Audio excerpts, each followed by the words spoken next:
বিসমিল্লাহির রহমানির রহিম। আসসালামু আলাইকুম।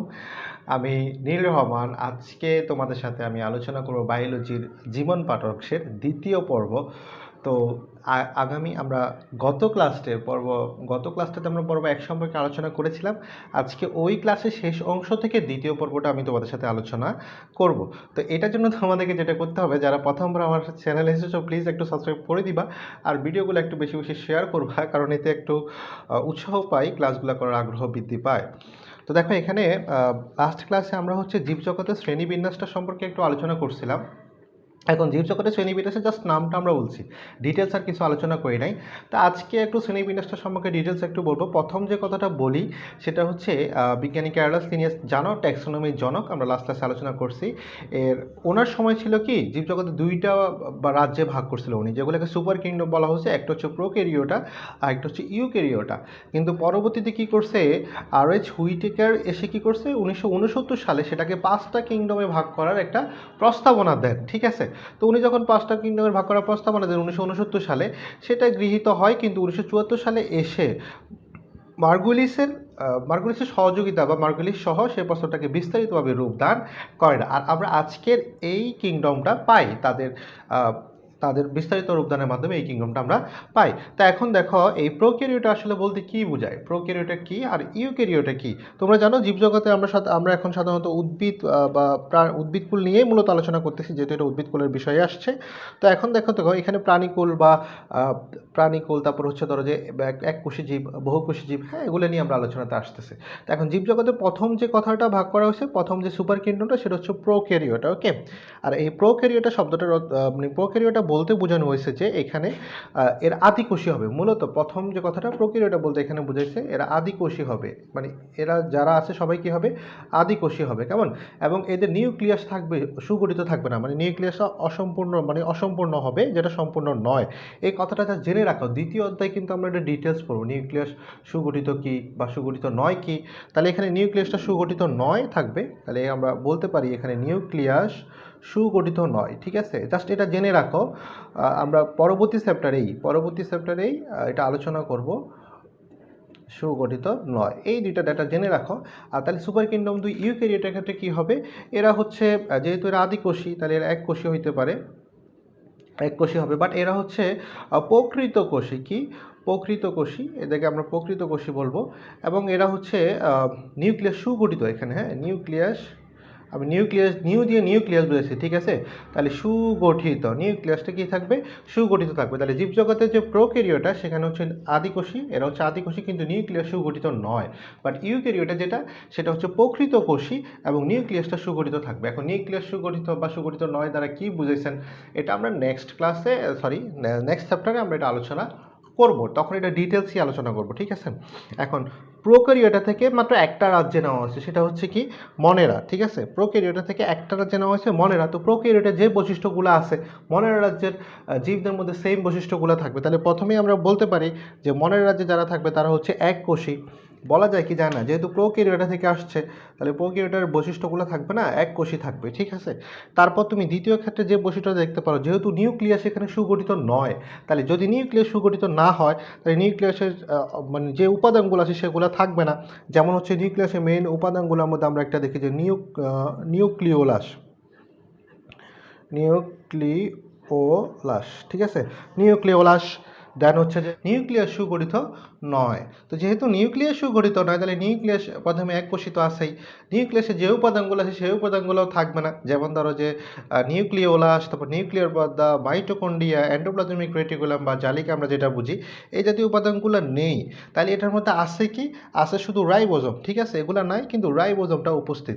এখন তোমার মনে প্রশ্ন আসতে পারে এই জিনিসগুলো কি, আসলে এগুলো আমরা সেকেন্ড চ্যাপ্টারে আলোচনা করব, ওকে। এখন জাস্ট জেনে রাখো যে এই জিনিসগুলো হচ্ছে নাই, কিন্তু আমার আছে কি, রাইবোজোম, ঠিক আছে, রাইবোজোমটা বিদ্যমান, ওকে। এখন এই বর্ণ রাজ্যের একটা উদাহরণ যদি দেই, তাহলে নীলাভ সবুজ শৈবাল, নীলাভ সবুজ শৈবাল, হ্যাঁ সবুজ শৈবাল, এটা একটা ধরে রাখতে পারো ব্যাকটেরিয়া, ঠিক আছে। শৈবাল এটাকে আমরা নষ্টকও বলি, NOSTOC, নষ্টকও বলে। এক কথায় মানে নীলাভ সবুজ শৈবালের মধ্যে একটা হচ্ছে নষ্টক, আরেকটা হচ্ছে ধরো যে তোমার এককোষী ব্যাকটেরিয়া, ওকে।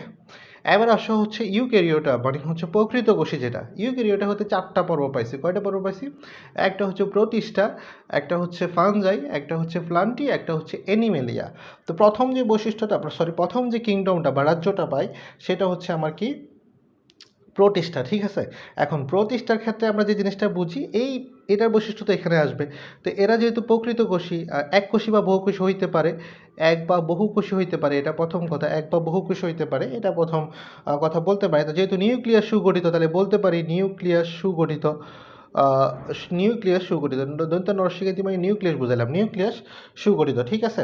এখন নিউক্লিয়াস যেহেতু সুগঠিত, তাহলে নিউক্লিয়ার পর্দা থাকবে, ঠিক আছে না? তো নিউক্লিয়ার পর্দা আছে, নিউক্লিয়ার পর্দা বিদ্যমান। তারপর ডিএনএ আছে, ডিএনএ মানে ডিঅক্সিরাইবো নিউক্লিক অ্যাসিড, আর এনএ রাইবো নিউক্লিক অ্যাসিড, এই দুটো উপস্থিত, ঠিক আছে। তারপর হচ্ছে এদের মধ্যে প্রোটিন বিদ্যমান, হ্যাঁ প্রোটিন বিদ্যমান, ডিএনএ আরএনএ এবং প্রোটিন বিদ্যমান, এই কথাটা থাকবে।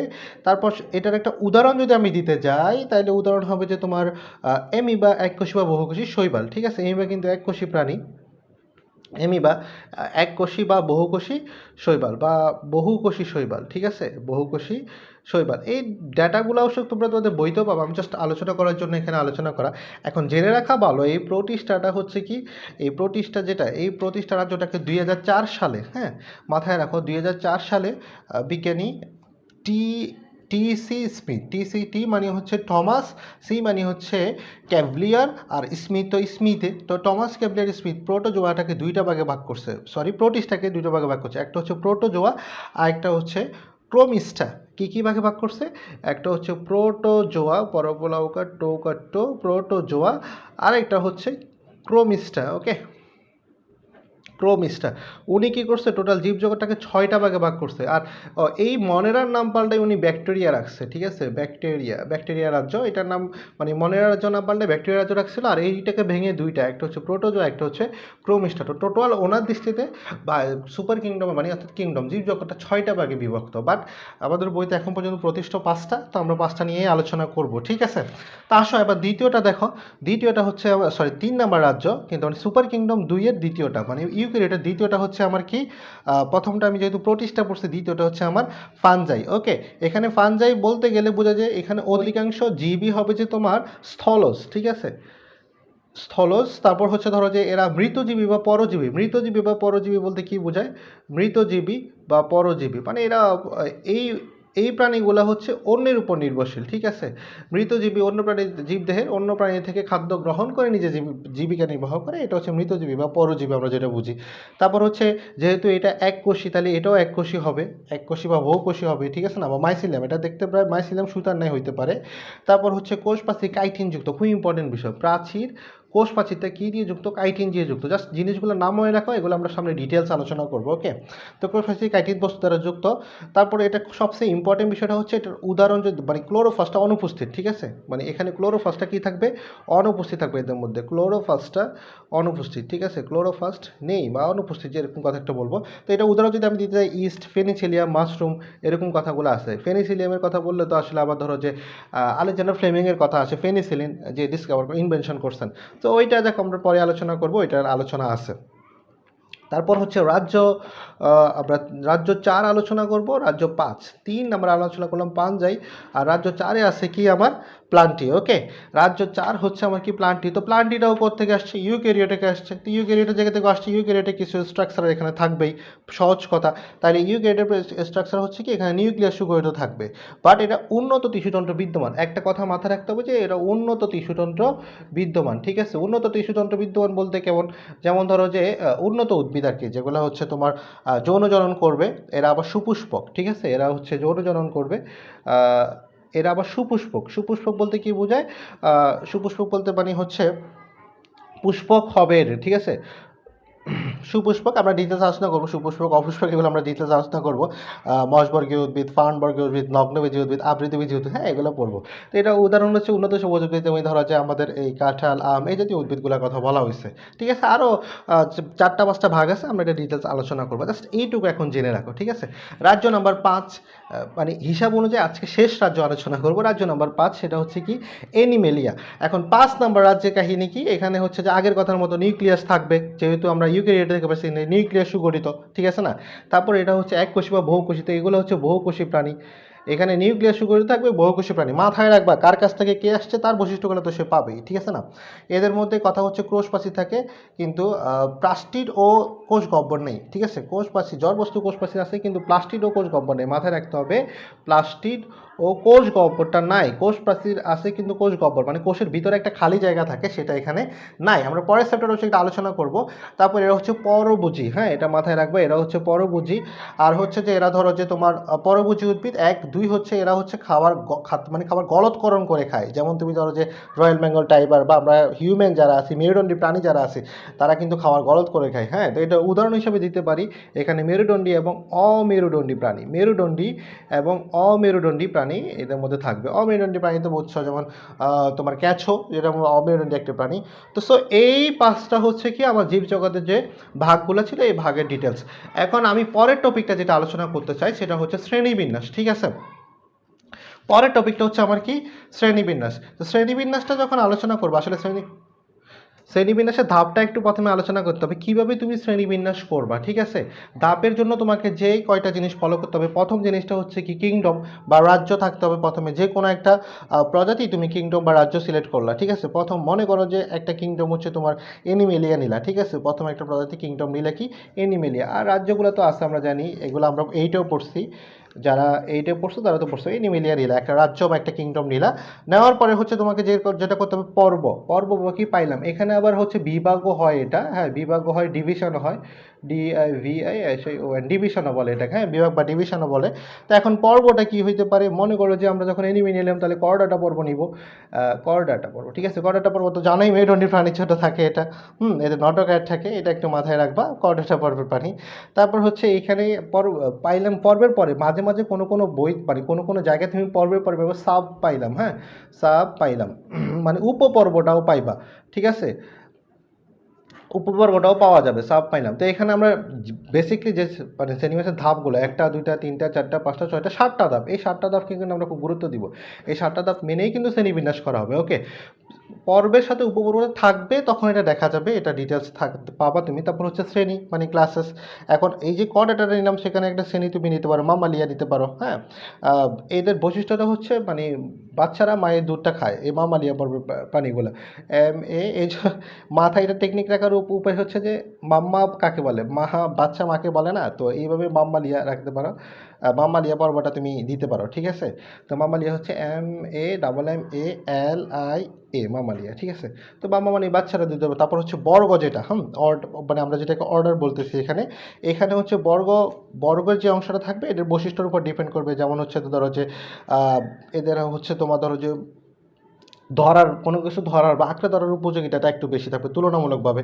তারপর হচ্ছে গোত্র, যেটা আমরা বলবো, গোত্র হচ্ছে বিভিন্ন গোত্র, যেমন ধরো যে মানুষের একটা গোত্র, শিম্পাঞ্জির একটা গোত্র, গোয়েলের একটা গোত্র, বানরের একটা গোত্র, হ্যাঁ। তারপর মাছেদের একটা প্রজাতির একটা গোত্র, সব কিছুর তো একটা গোত্র আছে, যে কোনো প্রাণীর একটা গোত্র আছে। তো ওই গোত্রটা হচ্ছে আমি দিব, মানে গোত্র মানে আমি বেসিক্যালি বলছি ফ্যামিলিটাকে বোঝাচ্ছি আর কি, হ্যাঁ ফ্যামিলিটা থাকবে। দেন হচ্ছে জেনাস, খুব ইম্পর্টেন্ট বিষয়, দ্বিপদ নামকরণের ক্ষেত্রে কিন্তু এই দুটা কথা লাগবে, জেনাস এবং স্পিসিস মানে গণ এবং প্রজাতি, ওকে। তো এটা আমরা পরে আলোচনা করতেছি। তো মনে করো যে গোত্রের পরে যে জিনিসটা খুব ইম্পর্টেন্ট সেটা হচ্ছে গণ। তো এদের মানে গণ বলতে এখানে হচ্ছে এদের কী রকম হবে, যেমন এখানে আমরা যখন এনিমিলিয়া নিচ্ছি, সব কিছু নিচ্ছি, তাহলে গণটা হোমো ধরি। তো হোমো গণ ধরার কারণ কি, এটা মস্তিষ্ক থাকবে, মস্তিষ্ক পড়ো, এবং এরা দুই পায়ে খাড়া থাকবে। তো বুঝতেছো কাকে বোঝাচ্ছে, মানুষকেই তো বোঝাচ্ছে, ঠিক আছে না। আচ্ছা আসতেছে, ঠিক আছে, তারা দুই পায়ে খাড়া থাকবে। আর প্রজাতি বলতে গণর পরে আমরা যেটা নিব সেটা হচ্ছে প্রজাতি। প্রজাতি বলতে মনে করো যে আমরা মানে এদের মানে কি বলে এটা, চওড়া হবে, তারপর হচ্ছে ধরো যে কপাল থাকবে, হ্যাঁ।